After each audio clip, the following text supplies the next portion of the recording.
Namaskar, I am Nimesh Tabrar. Welcome you all to ASEP classes and I hope you are all doing great. तो last video में हमने किया था linear equations का जो हमारी एक्सरसाइज 3.5 थी उसके जो हमारे अननोन कोफिशिएंट वाले क्वेश्चंस थे कि हमारा x का कोफिशिएंट है कि या कुछ ऐसा a b कोफिशिएंट्स दे रखे हैं उनकी वैल्यू निकालनी होती है, कोई कंडीशन दे रखी होती है इनफाइनाइटली मेनी सॉल्यूशंस की या यूनिक सॉल्यूशन या पैरेलल लाइंस की, है ना।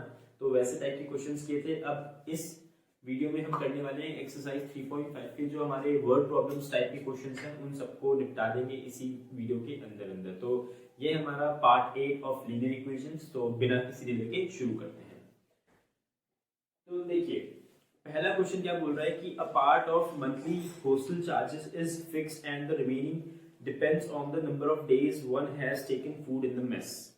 When a student A takes food for 20 days, she has to pay rupees 1,000 as hostel charges, whereas a student B who takes food for 26 days pays 1,180 as hostel charges. Find the fixed charges and the cost of food per day. तो ये उस type के question है जो आपका taxi fare वाला question था last to last exercise में, और लास्ट एक्सरसाइज में आपका जो लाइब्रेरी वाला क्वेश्चन था, लाइब्रेरी में भी फिक्स चार्ज और चार्ज पर डे वाला, वैसा ही सेम क्वेश्चन ये हॉस्टल वाला भी है। देखिए सिचुएशंस चेंज हो सकती हैं बट क्वेश्चंस का जो टाइप होता है ना वो ऑलमोस्ट सेम ही रहता है, ठीक है। तो ये आपको ध्यान देना पड़ेगा। तो यहाँ पे जैसे a part of monthly hostel charges is fixed and the remaining depends on the number of days one has taken food in the mess. तो आप बोलेंगे लेट the fixed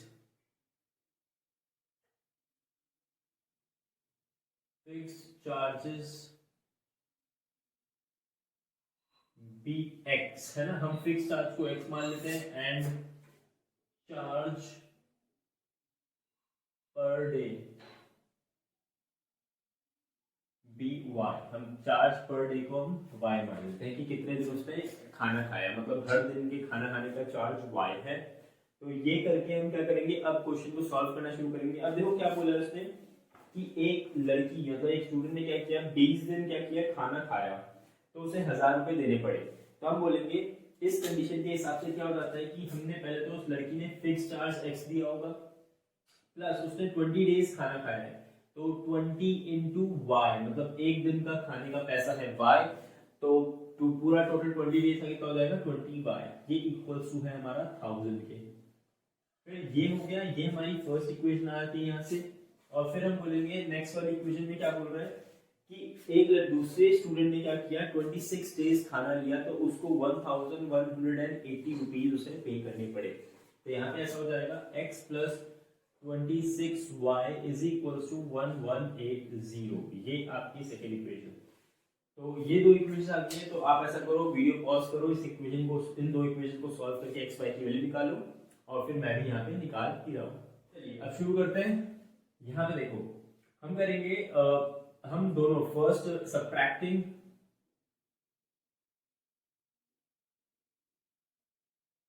1 from 2,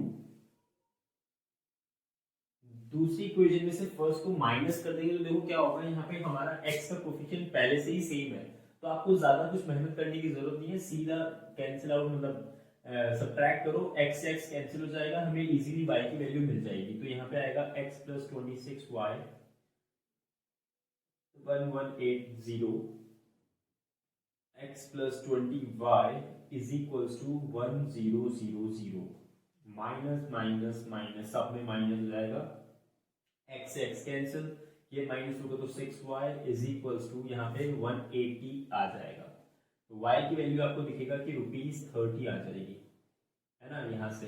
तो y की वैल्यू ₹30 आ गई है, तो आप x की भी निकाल सकते हो एक इक्वेशन में पुट करके। तो फर्स्ट में पुट करते हैं तो यहाँ आ जाएगा x plus 20 into 6 is equals to 1000, x is equals to 6 2 12, 120 हो जाएगा, तो 1000 माइनस 120, या फिर x इज इक्वल्स टू 880 हो जाएगा। ये चेक कर लेना एक बार, क्योंकि हो सकता है मेरी कैलकुलेशन में मिस्टेक हो, बट नहीं, मुझे को लग नहीं रहा है कि होगी। ये तो हमारे फिक्स चार्ज की वैल्यू आ गई है 880 रुपीज, और हमारा charge per day for food की आ गई है ₹30 पर डे, है ना। तो ये आ चुका है, तो आप इसको नोट कर लेना, फिर हम आगे बढ़ते हैं फटाफट। चलिए अब देखते हैं। A fraction becomes 1/3 1/3 when is subtracted from the numerator, and it becomes 1/4 when 8 is added to its denominator. Find the fraction. ऐसे क्वेश्चन पूछ देते हैं, बट दे रखे हैं तो चलो कर लेते हैं। तो ये फ्रैक्शन वाला क्वेश्चन है, तो इसमें न्यूमरेटर और डिनोमिनेटर को आप x और y मान लोगे, है ना। लास्ट में अभी कर चुके हैं इस चीज को। तो let the numerator be x and the denominator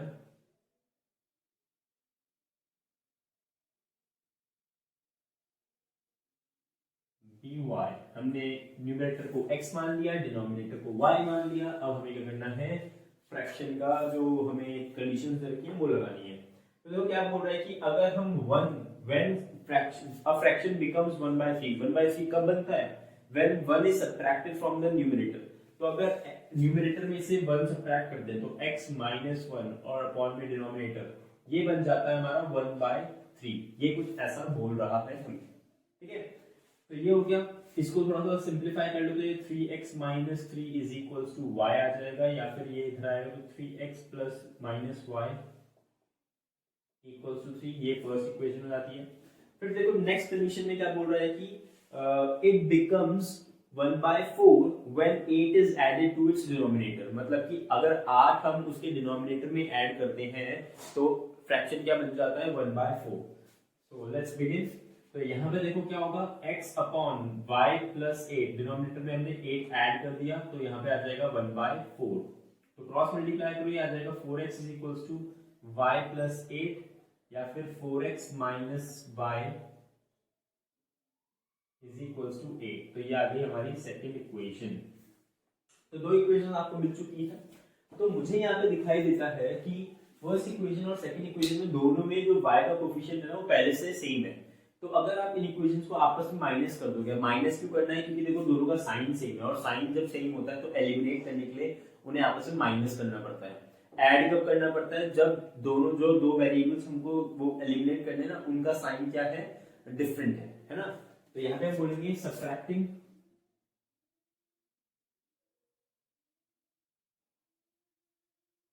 1 from 2।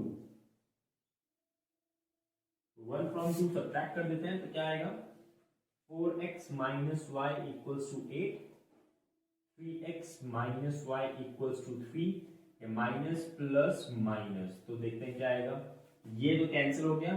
4 में से 3 गया तो कितना बचा, एक x ही बच गया, इज इक्वल्स टू 8 में से 3 गया तो कितना बचा, 5 बच गया। तो x की वैल्यू तो 5 आ गई है, y की वैल्यू आप निकाल सकते हो किसी में भी रख के। तो यहाँ पे x की वैल्यू रख के निकाल देते हैं।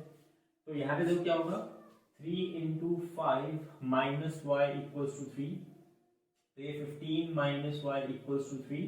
y इधर से आ जाएगा, 3 इधर आ जाएगा तो बन जाएगा y इक्वल्स टू 15 माइनस 3, या फिर y इक्वल्स टू 12। तो ये आ चुकी है आपकी वैल्यू। तो अगर आपको क्रॉस चेक भी करना होता तो इसकी कंडीशंस में आप इसको रख दो कि अगर x में से 1 माइनस करो 4 आएगा अपॉन 12। तो 4 अपॉन 12 1/3 बन रहा है। नीचे देखो x, तो 5 upon y plus 8, y plus 8 12 plus 8 कितना होता है 20। तो 5 अपॉन 20 इज 1/4। तो आपका वो कंडीशन को भी सेटिस्फाई कर रहा है। तो चलिए ये आप नोट कर लीजिए, उसके बाद हम नेक्स्ट क्वेश्चन पे बढ़ते हैं। चलिए नेक्स्ट क्वेश्चन देखते हैं। हमारा क्वेश्चन नंबर 3 है। Yash scored 40 marks in a test, getting 3 marks for each right answer and losing 1 mark for each wrong answer। तो यहाँ पे आपका नेगेटिव मार्किंग वाला कॉन्सेप्ट आ जाता है। ये ज़्यादातर कॉम्पिटिटिव लेवल के एग्जाम्स में होता है कि नेगेटिव मार्किंग होती है। अगर आपने कोई क्वेश्चन गलत कर दिया तो उसके मार्क्स तो आपको नहीं मिलेंगे, साथ ही साथ एक मार्क्स मतलब कि 1/3 ऑफ द जो मार्क होता है एक क्वेश्चन का वो आपके उससे कट भी जाता है टोटल में से। तो वही सेम केस यहाँ पे हो रहा है। Had 4 marks been awarded for each correct answer and 2 marks been deducted for each incorrect answer, then Yash would have scored 50 marks. How many questions were there in the test? तो अब हमें क्या करना है कि टेस्ट में जितने questions थे उनका नंबर निकालना है। तो हम क्या करेंगे अभी, हम बोलेंगे let the number of right answers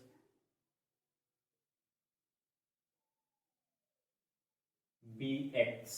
मतलब कि मान लेते हैं कि जो यश ने सही आंसर्स दिए उनका नंबर है x and the number of wrong answers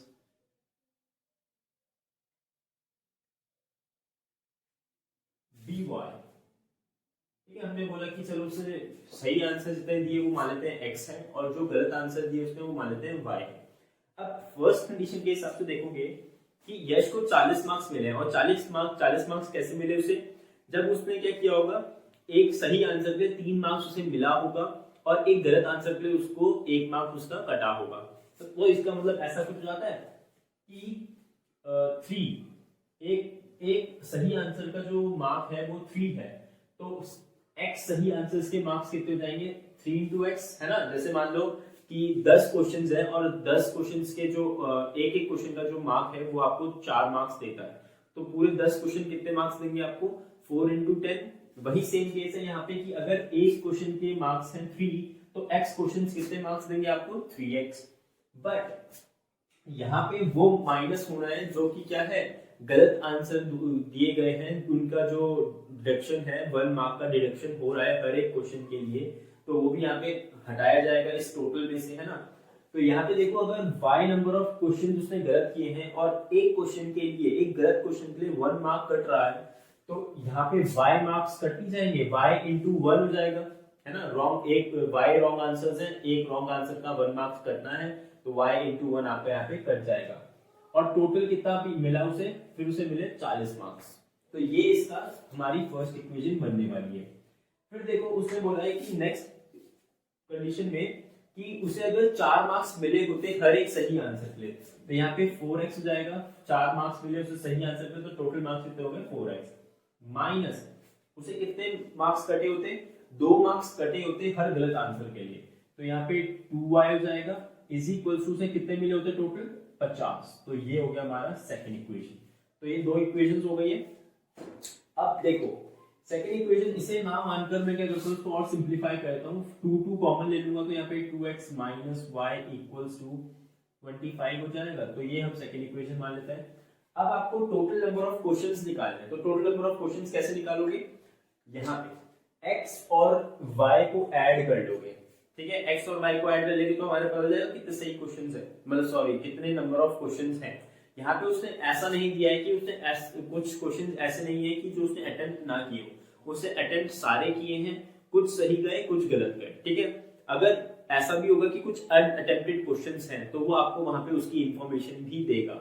अगर नहीं दिए इसका मतलब उसने क्या किया है, जितने भी टोटल नंबर ऑफ क्वेश्चंस हैं सारे अटेम्प्ट किए, कुछ सही दिए कुछ गलत दिए आंसर, है ना। तो चलिए अब करते हैं इसे। तो देखो यहाँ पे y और y का जो कोफिशिएंट है सेम है, तो क्या करूं मैं, इन दोनों इक्वेशंस को माइनस कर दूं। माइनस क्यों, क्योंकि दोनों का साइन सेम है, इसीलिए साइन डिफरेंट बनाने के लिए हम सब्ट्रैक्ट कर देते हैं। तो हम बोलेंगे सब्ट्रैक्टिंग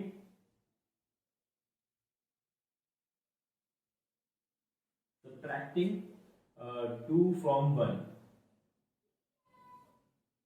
तो 2 from 1 सब्ट्रैक्ट करेंगे तो ये आएगा 3x minus y equals to 40, 2x minus y equals to 25, ठीक है। तो अब माइनस कर रहे हैं तो ये माइनस, ये प्लस, ये माइनस, ऐसा हो जाएगा, ये तो कैंसिल आउट हो जाएगा, 3x माइनस 2x, तो x बचेगा इक्वल्स टू यहाँ पे 40 माइनस 25 15। तो x सही आंसर्स कितने हैं 15। अब देख लेते हैं y की वैल्यू यहाँ रख लो, तो ये आ जाएगा 2 into 15 minus y equals to 25, तो ये 2 15 से 30 हो जाएगा, तो 30 माइनस वाई इक्वल्स टू 25, और ये y उधर गया 25 इधर आया तो आ जाएगा y is equals to 30 minus 25, y equals to यहाँ पे 5 आ गया। तो देखो गलत आंसर्स का नंबर है 5 और सही आंसर्स का नंबर है 15, तो total number of questions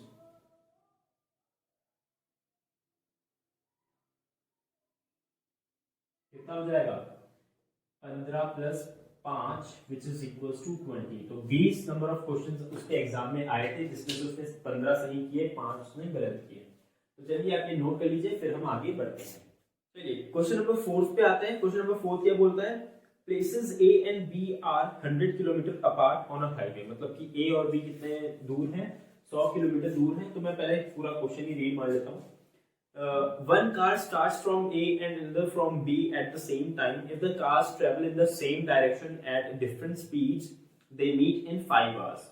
If they travel towards each other, they meet in 1 hour. What are the speeds of the cars? Two cars. ठीक है, तो ये कुछ ऐसा बोल रहा है कि एक हाईवे पे A और B प्लेसेस हैं। A प्लेस ये है, B प्लेस ये है। यहां से एक कार शुरू हो अगर, और यहां से भी एक कार शुरू हो, तो उसमें पहली कंडीशन में क्या बोल रहा है कि if the cars travel in the same direction, अगर वो सेम डायरेक्शन, ये भी इसमें ये भी इसमें, तो चलेंगे तो क्या होगा, ये कहीं आगे जाके मीट करेंगे। और ये कितने देर में मीट करेंगे, ये 5 घंटे 5 आवर्स के बाद मीट करते हैं। इसकी स्पीड को हम क्या करेंगे, अब देखो उसने बोला है कि स्पीड्स पूछिए कार की, दोनों की स्पीड अलग अलग है और क्या होगी ये भी बताना है। तो इसको मान लेते हैं x किलोमीटर पर आवर और इसको मान लेते हैं y किलोमीटर पर आवर। अब मुझे बताओ, अगर सेम डायरेक्शन में चलते हुए ये कहीं आगे जाके मीट करेंगे, तो इसका मतलब है कि किसकी स्पीड ज्यादा होगी, x वाले की कार की स्पीड ज्यादा होगी y वाले की। तो ऑब्वियस आंसर है कि x वाले की ज्यादा होगी, क्योंकि अगर कोई आदमी आगे है, जैसे ये देखो ये कार आगे ये कार पीछे, अगर इस कार को इसे कैच करना है तो इसको अपनी स्पीड बढ़ानी पड़ेगी, इससे ज्यादा करनी पड़ेगी, तभी तो वो पहुंच पाएगा, है ना। तो इसीलिए क्या होता है, पीछे वाले की स्पीड हमेशा क्या होती है, ज्यादा होती है। और अब इस वाले क्वेश्चन में आपका कॉन्सेप्ट क्या लगने वाला है, इस वाले क्वेश्चन में आपका कॉन्सेप्ट लगने वाला है रिलेटिव स्पीड का कॉन्सेप्ट। रिलेटिव स्पीड का कॉन्सेप्ट क्या होता है कि आपने कभी देखा होगा, आपके आगे कोई गाड़ी चल रही है और आप चल रहे हैं, तो एक टाइम में क्या होता है कि दोनों के बीच का जो डिस्टेंस है ना, वो कभी चेंज नहीं होता, है ना। दोनों सेम उस पर चलते रहते। कभी आपने ध्यान दिया होगा, तो ये कब होता है, जब क्या होती है, दोनों की स्पीड क्या होती है, सेम रहती है। तो जब दोनों की स्पीड सेम रहेगी तो क्या होगा, जो बीच का डिस्टेंस है ना वो सेम ही रहेगा और दोनों आगे चलती रहेंगी। तो इसमें क्या होगा, जो दोनों की रिलेटिव स्पीड है, इसके स्पीड इसके रिलेशन में क्या है, 0 है, क्योंकि दोनों क्या कर रहे हैं, एक दूसरे के हिसाब से 0 किलोमीटर पर आवर की स्पीड से चल रहे हैं, तभी क्या हो रहा है, डिस्टेंस चेंज नहीं हो रहा है। बट अगर देखें क्या होता है कि कभी कभी आपको ओवरटेक करना होता है गाड़ियों को, तो क्या करते हैं, आप स्पीड बढ़ाते हो और उसको अप्रोच करने लग जाते हो, है ना, उसके बहुत पास चले जाते हो और एकदम से क्रॉस करके आगे बढ़ जाते हो। तो इस टाइम पे क्या होता है कि आपकी जो स्पीड है ना, विद रिलेशन टू दिस, मतलब इस गाड़ी के हिसाब से आपकी स्पीड ज्यादा बढ़ चुकी है। जैसे मान लो इसकी 10 किलोमीटर पर आवर थी, पहले आपकी 10 किलोमीटर पर आवर थी, तो अभी क्या था, दोनों से साथ साथ चल रहे हो। पर जैसे क्या हुआ, आपने स्पीड बढ़ाना शुरू किया, 15 कर दी, 20 कर दी, तो क्या होगा, धीरे धीरे आप उसके पास पहुंचने लगोगे और एक टाइम के बाद उसे ओवरटेक कर जाओगे। तो क्या होगा, आपकी स्पीड सच में 20 किलोमीटर पर आवर है इसके हिसाब से नहीं, इसके हिसाब से आपकी स्पीड कितनी होगी, 10 किलोमीटर पर आवर। मतलब कि इसकी पहले से 10 किलोमीटर पर आवर की स्पीड थी, आपकी पहले से 10 किलोमीटर पर आवर की स्पीड थी। पर इसके हिसाब से जब आप स्पीड बढ़ाओगे ना, तो आप एक तरीके से 0 से बढ़ाओगे, मतलब कि उस 10 को आप क्या कर सकते हो, निग्लेक्ट कर सकते हो, क्योंकि वो तो दोनों की ही सेम स्पीड है, 10 किलोमीटर पर आवर। तो मेन तो कौन चेंज ला रहा है, जो आप 10 के बाद स्पीड आगे बढ़ा रहे हो ना, उसकी वजह से क्या हो रहा है, आपकी स्पीड में चेंज आ रहा है और आप जल्दी उसको अप्रोच करते जा रहे हो। तो हम यहाँ पे मान सकते हैं कि जब ये वाली कार इस वाली कार को यहाँ तक अप्रोच करेगी, जब ये आगे चलते जाएंगे या धीरे धीरे चलती जा रही है, चलती जा रही है, चलती जा रही है, चलती जा रही है, और यहाँ पे अप्रोच कर रही है, तो क्या हो रहा है कि जो y वाली स्पीड है ना, वो इसमें से माइनस होके जो एक्स्ट्रा स्पीड यहाँ पे बच रही है, उससे ये इस कार को अप्रोच कर रही है। ठीक है, तो ये रिलेटिव स्पीड का क्या होता है, एक तरीके से कॉन्सेप्ट होता है। हम क्या मान लेते हैं कि x माइनस वाई करके क्या बोलते हैं, जो ये एक्स्ट्रा स्पीड है ना, ये सिर्फ इस कार की है। इस कार को हम क्या कर देते हैं, स्टेशनरी मान लेते हैं कि ये रुकी हुई है कार। ठीक है, तो चलिए, तो पहले में उसने बोला है कि ये ऐसे चलते चलते ये यहाँ पहुंच जाते हैं 5 घंटे के अंदर अंदर। तो हम बोलेंगे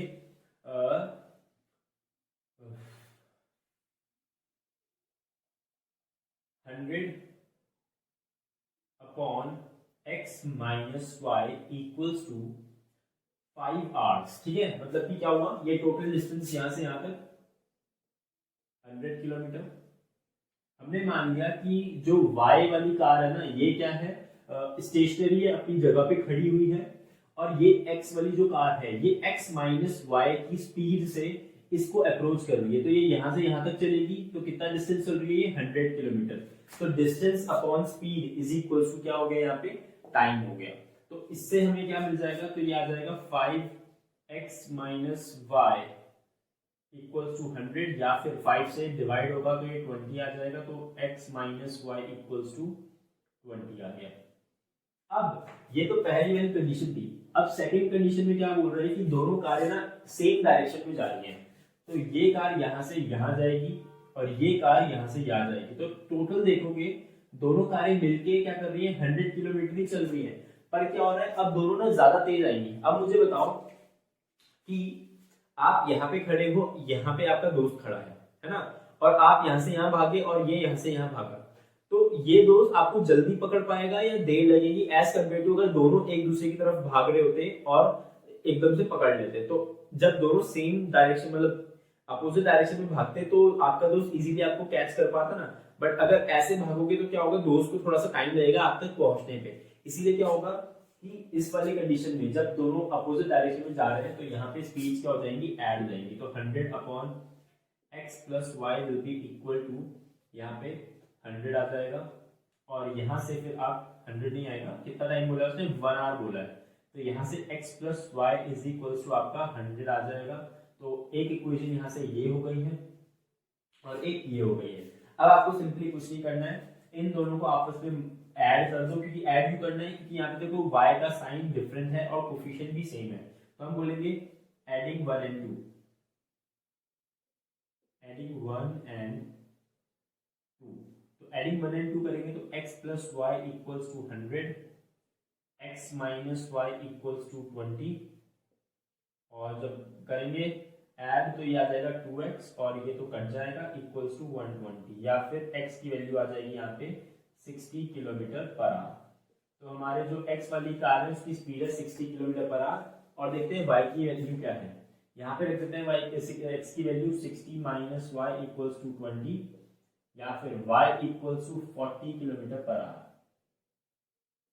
ऑलराइट, तो ये हमारे x की स्पीड है, ये हमारी y वाली कार की स्पीड है, तो इसको भी आप नोट कर लीजिए। और रिलेटिव स्पीड वाला कॉन्सेप्ट जो है थोड़ा सा आप पढ़ लेना और क्वेश्चंस कर लेना इसके ऊपर बेस्ड। मैं भी और क्वेश्चंस लाऊंगा, पर पहले अभी हम एनसीईआरटी के क्वेश्चंस ही करेंगे। तो चलिए फिर इसको नोट कीजिए, फिर हम आगे बढ़ते हैं। चलिए अब देखिए, The area of a rectangle gets reduced by 9 square units, मतलब कि उसका जो रेक्टेंगल का एरिया है वो 9 स्क्वायर यूनिट से घट जाता है if its length is reduced by 5 units and breadth is increased by 3 units. If we increase the length by 3 units and the breadth by 2 units, the area increases by 67 square units. Find the dimensions of the rectangle. तो देखो एक rectangle ऐसे था, rectangle है तो rectangle ही बनाएंगे। तो ये इसका मान लेते हैं x इसकी लेंथ है, y इसकी ब्रेथ है, तो इसका एरिया कितना हो जाएगा, लेंथ इनटू ब्रेथ, तो x y इसका एरिया था। बट उसने क्या बोला कि अगर हम if its length is reduced by 5 units, अगर उसकी लेंथ को हम रिड्यूस कर दे 5 यूनिट से, तो x माइनस 5 कर दे, हमने लेंथ को रिड्यूस कर दिया, और ब्रेथ को इंक्रीज कर दे 3 यूनिट से, तो y प्लस 3 कर दिया, तो जो उसका एरिया है ना वो कितना बन जाता है, पुराने एरिया से 9 स्क्वायर यूनिट ज्यादा, x इंटू वाई प्लस 9 ऐसा कुछ बन जाता है। तो उसका सेकंड कंडीशन क्या दी कि if increase the length bye 3 units,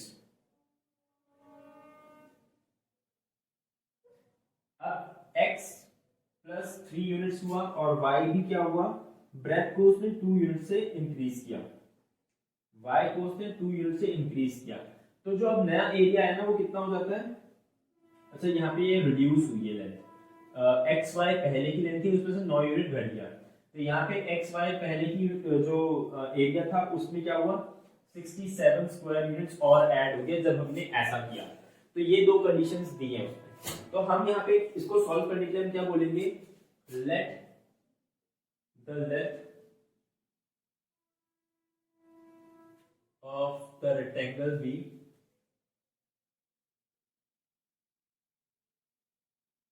x and the breadth be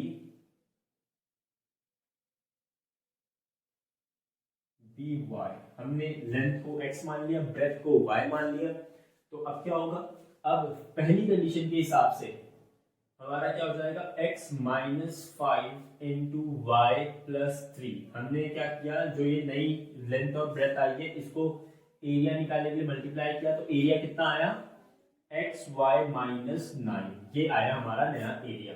तो इसको थोड़ा सा सॉल्व कर लेते हैं, तो आएगा xy minus plus 3x minus 5y minus 15 equals to xy minus 9। xy से xy कैंसिल, तो यहाँ पे आ जाएगा 3x minus 5y is equals to 15 minus 9 6। तो ये हमारी फर्स्ट इक्वेशन आ गई। फिर देखो उससे क्या बोला कि हमने नया चीज की कि x प्लस 3 किया, मतलब कि लेंथ बढ़ाई और ब्रेथ भी y प्लस 2 किया, तो इन दोनों को मल्टीप्लाई करके एरिया आया xy प्लस 67। इसको भी सिंप्लीफाई करते हैं, xy plus 3y plus 2x plus 6 equals to xy plus 67। Cancel हो गया xy, तो यहाँ पे आ गया 2x plus 3y equals to 61 हो जाएगा, ये इधर जाके माइनस जाएगा, तो ये हमारा सेकेंड इक्वेशन। अब देखो इनको आपस में सॉल्व करना है, तो सॉल्व करने के लिए क्या करेंगे, आप दोनों मेथड लगा सकते हैं, सब्स्टिट्यूशन, एलिमिनेशन, जो आपकी मर्जी है। मैं यहाँ पे एलिमिनेशन ही लगाऊंगा। तो क्या करते हैं, देखो हम अगर x को देखो y का जो साइन है ना वो डिफरेंट है ना, यहाँ पे प्लस है y का साइन, यहाँ नेगेटिव है y का साइन, तो हम क्या करते हैं इस वाले y को के जो कोएफिशिएंट है उसी को सेम बना देते हैं, तो क्या कोई दिक्कत नहीं होगी। तो हम बोलेंगे मल्टीप्लाइंग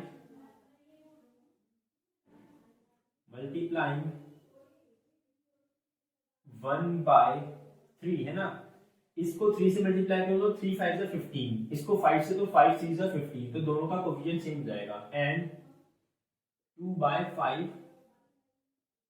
एंड एडिंग, हमने सब कुछ काम एक साथ कर दिया कि 1 को पहले 3 से मल्टीप्लाई किया, 2 को 5 से मल्टीप्लाई किया और दोनों को ऐड कर दिया। तो यहाँ पे इसको 3 से मल्टीप्लाई करेंगे तो क्या आएगा 9x minus 15y equals to 3 6 18, और यहाँ पे आ जाएगा 5 से मल्टीप्लाई किया तो 10x plus 15y equals to 5 1 5 5 6 30, तो 305 ये आ गया। तो दोनों को ऐड किया है तो यहाँ पे आ जाएगा 19x, ये तो कैंसिल हो जाएगा, इक्वल्स टू यहाँ पे ऐड होगा तो कितना आएगा ये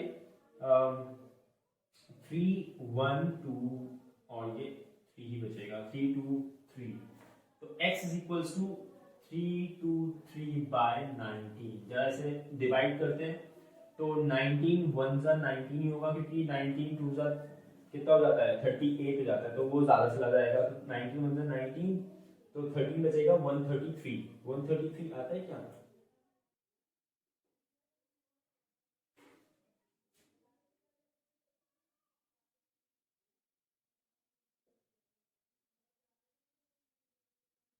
ओके,